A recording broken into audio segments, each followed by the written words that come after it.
Hello students, welcome back. Today we are going to see the second lecture of unit number 3, that is constructor in Java.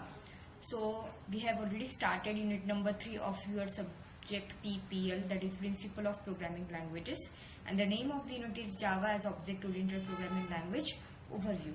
Already we have seen in previous lecture what is class and what is object.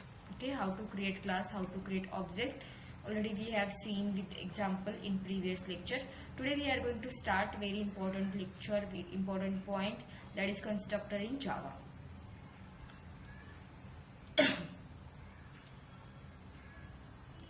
So in this particular lecture I am going to tell you what is constructor. We are going to see some examples of the constructor, what are different types of constructor. Again we are going to see the example of each type of constructor, then what exactly is constructor overloading, and then we will see some practice programs after constructor overloading. Okay, so let's start with the constructor. So constructor in Java is a special method used to initialize object. तो जावा में constructor क्या है? It is a method. Okay, ये ऐसी method है जो किसके लिए यूज होती है? ऑब्जेक्ट्स को इनिशियलाइज करने के लिए यूज होती है. तो हमें पता है कि ऑब्जेक्ट में क्या होता है. फॉर एग्जांपल हमारा क्लास है, क्लास कार, उसके अंदर है brand name, okay, string brand, okay, and then integer model year. ये दो क्या है? आपके दो वेरिएबल्स हैं इनसाइड दिस क्लास. तो ऑब्जेक्ट ऑब्वियसली क्या होगा? ऑब्जेक्ट में भी क्या रहेगा? ब्रांड रहेगा and model year. If we are creating C1 as an object, तो C1 के अंदर भी ये ब्रांड नाम का एक वेरिएबल रहेगा और मॉडल ईयर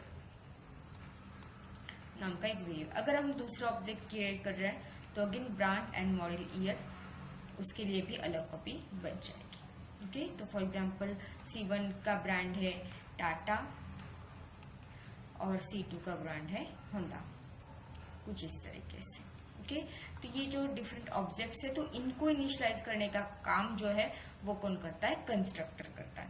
अभी तक हमें यही देखा है कि क्लास को किस तरह से क्रिएट किया जाता है और ऑब्जेक्ट को किस तरीके से क्रिएट किया जाता है. ओके, तो ये दोनों सिंटैक्स, ये दोनों एग्जांपल्स हमने प्रीवियस लेक्चर में देखे हुए हैं.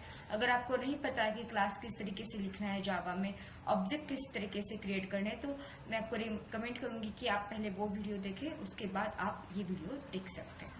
तो ऑब्जेक्ट तो हमें पता है कि क्या है. Object is a run time entity. Okay, और object is a nothing but we can say that it is an actual real thing.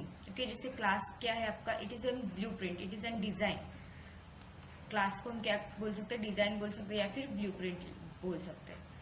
Okay, लेकिन ऑब्जेक्ट क्या है? Object is your real task. Okay, जो भी डिजाइन के ऊपर बनाया गया है, object is your real time entity, और you can say that run time entity, और real word thing we can call it as. Okay, तो इन ऑब्जेक्ट को इनिशियलाइज करने का काम कौन करता है? कंस्ट्रक्टर करता है. तो दूसरा थिंग है, constructor has the same name as the class name. जैसा कंस्ट्रक्टर का नाम जो है वो क्या रहेगा? कार, या फिर यहाँ पे क्या है आपका? क्लास का नाम क्या है? कार है, तो ऑब्वियसली कंस्ट्रक्टर का नाम भी क्या रहेगा? कार रहेगा. ओके, लेकिन इसके सामने क्या रहेगा? ये वाला ब्रैकेट रहेगा, राउंड ब्रैकेट रहेगा, और क्लास के सामने हमेशा क्या रहता है? कर्ली ब्रैकेट रहता है. That we know.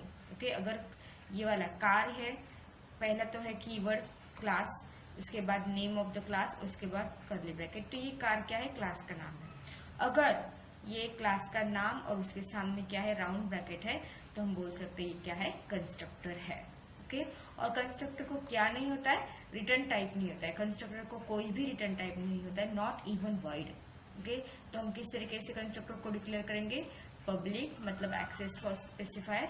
अगर नाम क्लास का क्या है? कार है, तो कार ही हमारा कंस्ट्रक्टर का नाम रहेगा, और उसके बाद round bracket open, round bracket close, और opening bracket and closing bracket, और इसके अंदर कुछ कोड रहेगा. Okay, so this is the way to declare the constructor.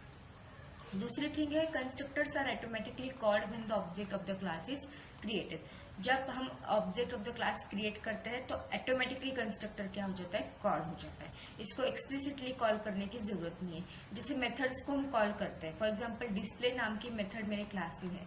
हमने प्रीवियस लेक्चर में देखा है तो मेथड को किस तरीके से कॉल किया जाता है, with the help of object. अगर हमारा ऑब्जेक्ट C1 है तो C1 dot display round bracket open round bracket close and then semicolon. तो इस तरीके से आपको क्या करना होता है, फंक्शन को कॉल करना होता है। लेकिन कंस्ट्रक्टर को कॉल करने की जरूरत नहीं है, कंस्ट्रक्टर ऑटोमेटिकली कॉल होता है कब, जब object of the class is created. Class का जब भी ऑब्जेक्ट बनता है तभी कंस्ट्रक्टर ऑटोमेटिकली कॉल हो जाता है। ओके और क्या यूज है इसका फिर, the help in setting up the initial values for object attributes. Okay तो ऑब्जेक्ट के एट्रीब्यूट्स कौन से होंगे, अगर हमारा क्लास कार है उसके अंदर ब्रांड एंड मॉडल ईयर दो वेरिएबल्स है तो ऑब्जेक्ट एट्रीब्यूट्स भी वही रहेंगे, brand and model year will be the object attribute. Okay और इनको इनिशियल वैल्यूज देने का काम कौन करेगा, आपका कंस्ट्रक्टर करेगा। ओके तो हमने 4 चीजें अभी देखी। पहली थिंग है कि कंस्ट्रक्टर क्या है, स्पेशल मेथड है और इसे क्यों यूज किया जाता है, टू इनिशियलाइज द ऑब्जेक्ट। दूसरी थिंग है कंस्ट्रक्टर का नाम भी क्या है, same as the class name है और उसको कोई भी रिटर्न टाइप नहीं है, not even void. Okay constructors are automatically called when object of the class is created. Okay constructor automatically call हो जाते हैं जब हम object of the class create करते हैं। और कंस्ट्रक्टर क्यों यूज होता है कंस्ट्रक्टर, जब हमें ऑब्जेक्ट के एट्रीब्यूट्स को इनिशियल वैल्यू देनी होती है तब हमें क्या करना होता है, कंस्ट्रक्टर का यूज होता है या फिर कंस्ट्रक्टर यूज करना होता है। ओके तो ये चारों चीजें हमने सिंपल तरीके से देखी हुई है। तो एक एक्चुअल में एग्जांपल देखते हैं कंस्ट्रक्टर का।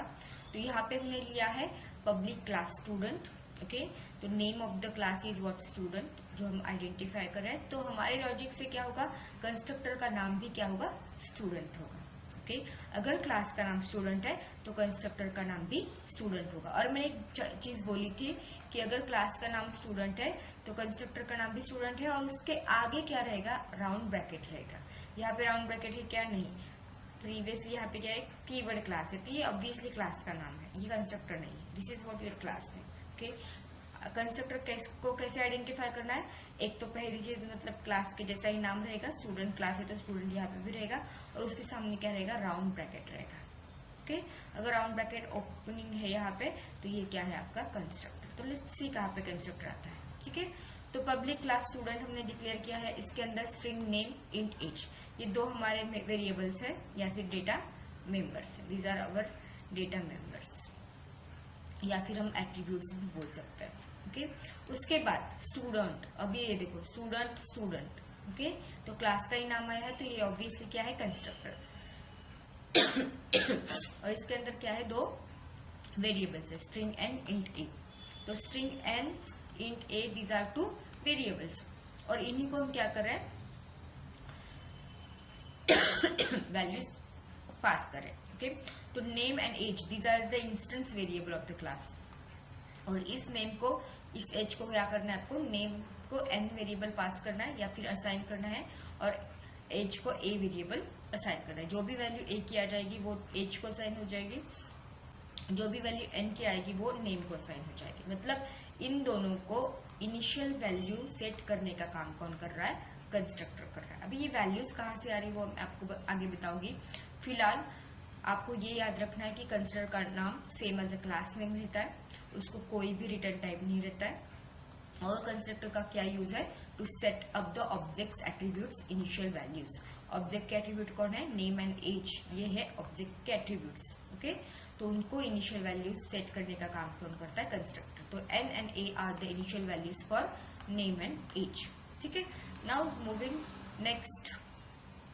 नेक्स्ट क्या है, void डिस्प्ले नाम का एक मेथड है इसी क्लास में, system.out.println नेम, उसके बाद नेम हमने प्रिंट किया है। हमें पता है ये प्लस ऑपरेटर की क्या जरूरत होती है, जो भी डबल इन्वर्टेड कॉमा में है वो एज इट इज स्क्रीन के ऊपर प्रिंट हो जाता है और नेम में जो भी वैल्यू स्टोर्ड है वो यहाँ पे प्रिंट हो जाएगी। Plus again double inverted comma use किया है, देन एज और डबल इन्वर्टेड कॉमा कंप्लीट है, मतलब ये यहाँ से डबल इन्वर्टेड कॉमा से यहाँ तक ये जो है ये ऐसे ही प्रिंट हो जाएगा और यहाँ पे एज में जो भी वैल्यू है वो प्रिंट हो जाएगी। ठीक है और यहाँ पे हमने फिनिश किया हमारा फंक्शन, डिस्प्ले फंक्शन फिनिश हुआ है।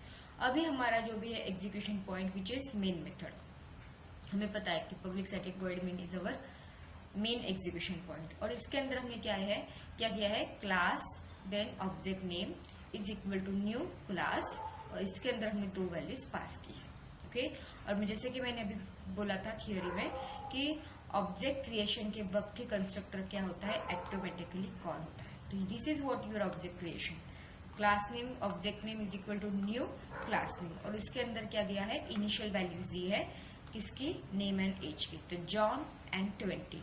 तो यहाँ पे क्या हो जाएगा, ये स्टूडेंट इन ब्रैकेट जॉन 20, मतलब ये क्या है, कंस्ट्रक्टर कॉल है। तो यहाँ से कंट्रोल आपका क्या हो जाएगा, यहाँ पे आ जाएगा। ओके, यहाँ पे आने के बाद जॉन ये वैल्यू एन को असाइन हो जाएगी और 20 ये वैल्यू ए को असाइन हो जाएगी, राइट। यहाँ से एन में जॉन आ चुका है तो जॉन अगेन नेम को असाइन हो जाएगा, मतलब इस वाले नेम को जॉन असाइन हुआ।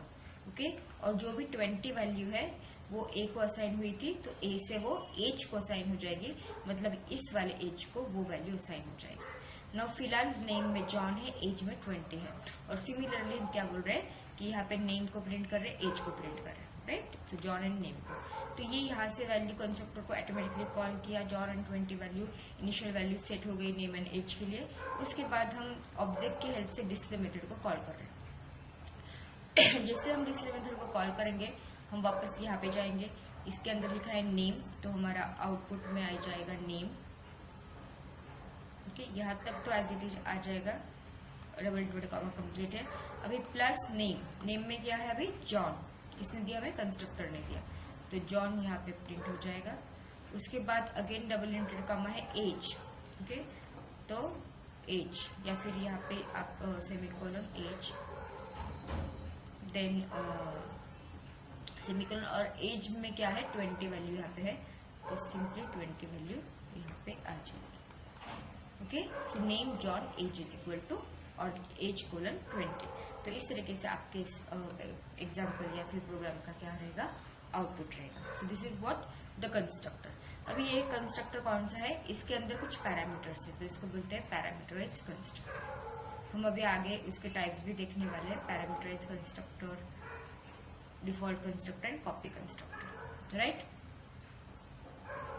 सो अभी आप देखो कि ये आपका end semester exam question paper है, ये आई थिंक 2023 का क्वेश्चन पेपर है, और इसके अंदर ये क्वेश्चन पूछा गया है, define constructor which are the types of constructor used in Java, explain with example. For 6 marks ये क्वेश्चन आपको पूछा गया है, राइट। आपको कंस्ट्रक्टर को डिफाइन करना है, जो भी हमने अभी उसकी डेफिनेशन देखी, उसके फीचर्स देखे, वो यहाँ पे आपको लिखना है, और कौन से टाइप्स है कंस्ट्रक्टर के जो कि जावा में यूज होते हैं, और उनका एक्सप्लेनेशन आपको विथ एग्जाम्पल देना है। ओके, तो फिलहाल हमने ये फर्स्ट पार्ट तो कंप्लीट किया है, कंस्ट्रक्टर का डेफिनेशन। अभी next video I am going to tell you what are different types of constructor which are used in the Java. Okay, and we are going to see the programs of type of the constructor. So let's meet in next video. Thank you.